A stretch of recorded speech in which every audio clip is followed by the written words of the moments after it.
Well, I think for big trucks, obviously more people are looking at them, and also people that were perhaps thinking about a car purchase may move to an SUV or something larger. And I think for some of the smaller, more fuel-efficient vehicles, it definitely hurts sales. If you look at a lot of the automakers, their car sales are hurting while the utility sales are doing well. There's a few exceptions out there, and a lot of times that has to do with incentives. But there definitely is a bit of a shift in the market that we're seeing right now. All right, Jess. Well, we just upgraded it today, as you know. I think it's because we believe that sentiment is quite negative. Expectations are quite negative. The valuation's pretty compelling. If you look at oil services, fundamentals are negative, though, right?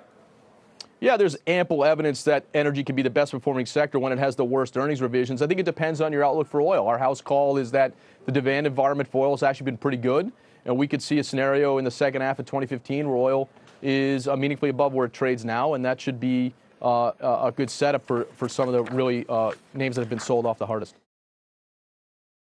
I agree with just about every one of those points. I think the only thing that I struggle with right now is, first of all, the Fed. We already know, at least we think we know, that they're not going to start all this tightening until mid-2015. I think there's plenty of opportunities, Judge, each and every day we talk about them on this show. But I think when you look at this and they talk about this 7-year, well, I'll give you another stat. How about the stat of the 10-year period between 2001 and 2011 was one of the very worst on record, where we only were up on average about 2.9%. Now, when you look at that since that time, yes, we've traded very well, but why are we suddenly looking at this thing in these little 7-year increments like they're talking about, that they're saying that this isn't going to continue in some way? I look for valuations. I look for opportunities.